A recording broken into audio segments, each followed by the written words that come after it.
Welcome back to Never Not Ask with me, John Martin, and we have another station review. This time I've headed up the West Coast Main Line and into the Lake District for Kendal on the Windermere branch line. This is the first stop on the line, with Oxenholme 2 1/3 miles away and Burnside the next stop, and that is 1 3/4 miles away. The station itself is reached from Station Road close to its junction with the A6 Shap Road. When the Lancaster and Carlisle Railway, another leg on what was to become the West Coast Main Line, was being planned, the terrain was going to cause a monumental challenge to the pioneering railway engineers. George Stephenson wrote off completely the idea of crossing the Cumbrian Fells off, promoting instead a barrage crossing of Morecambe Bay and then running around the coast. However, this is where I'm going to get some grief from the comments. More capable engineers, including Joseph Locke, planned a route over the fells. The major settlement between Lancaster and Carlisle was Kendal. However, the town sits well below the elevation of the planned line. The Lancaster and Carlisle Act was passed in 1844. It was to some consternation of the locals that this new line was set to bypass the town by only a few miles. Locals set about financing a branch line to link Kendal with the main line. Joseph Locke was again the engineer, with Thomas Brazzi, William Mackenzie, Robert Stephenson, and George Heald all involved in its construction. The poet William Wordsworth objected, in verse, to the intrusion of the railways into the lakes, but George Heald wrote back, saying that the new line would enable more people to experience the lakes, highlighting the cultural and social benefits that the railway would bring, in a sense, democratising the Lake District. The line between Kendal and Kendal Junction, what was later to be renamed Oxenholme, opened up on the 21st of September 1846, at the same time as the Lancaster and Carlisle Railway opened from Lancaster to Kendal Junction.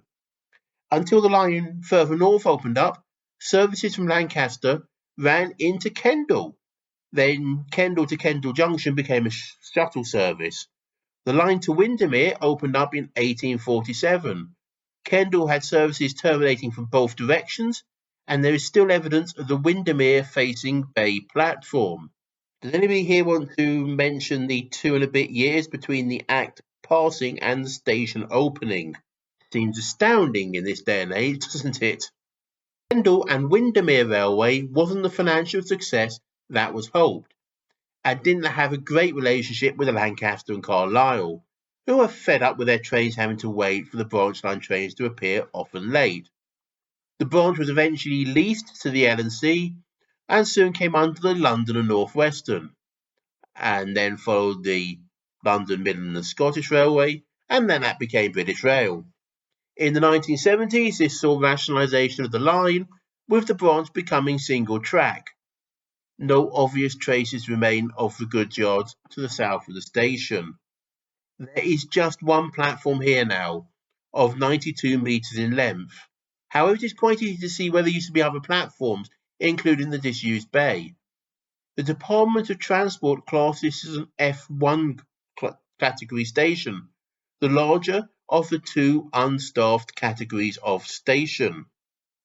Marked for services, 2 out of 10. There's a service of 1 train an hour in each direction. Most services run between Oxenholme and Windermere, but 4 trains a day each way on Manchester Airport to Windermere services, and vice versa. The most popular destination is Windermere, followed by Lancaster, Staveley, Oxenholme and Manchester Piccadilly. Windermere Station is about 14 minutes away, Oxenholme is about 5, and Manchester Airport is just over 2 hours away according to the timetable.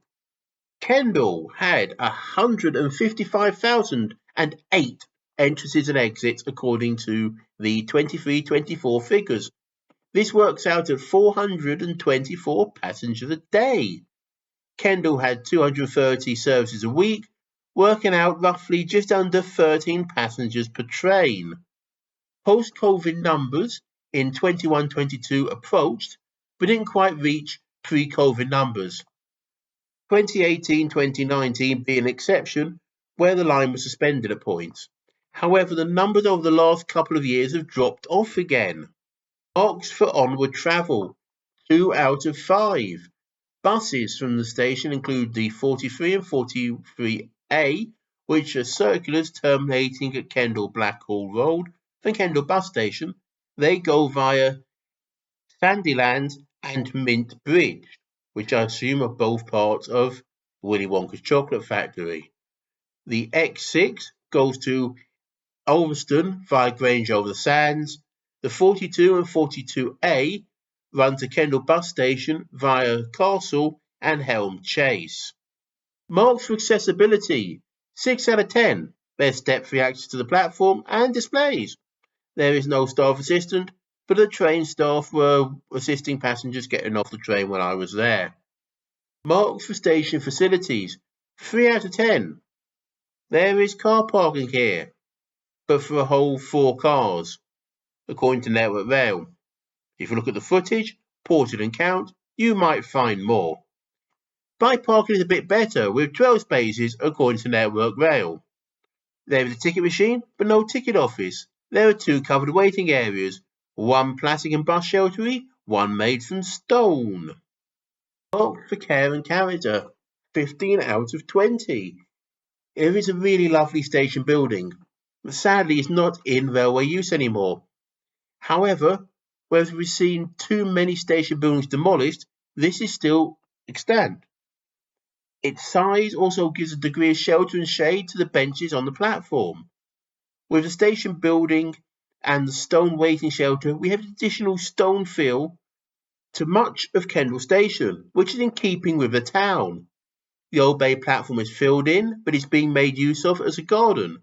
We have plants about a lot, as well as lots of local information. The West Coast Main Line passes about a mile away. It's rather pleasant to sit in the sun and watch the trains go by up on the hill. Marked for nearby things, 7 out of 10. Kendal Station is just across the River Kent from the town centre. The Kendal Museum is just over the road, while the Quaker Tapestry Museum is just over the river. It's 15 to 20 minutes walk to Kendal Castle, which is well worth a look if you have the time. This station gets 35 out of 65, which puts it at 54%. It's a charming, quiet station in a beautiful part of the country. Its basic facilities and lack of travel onwards or from the rail services hold it back. Have you been here? What do you think of the station? What would you recommend to see nearby? Please leave your thoughts in the comments. And thank you once again for watching this as I travel around the country. Please like, subscribe and ring the bell to be notified of the next station review from wherever it may be.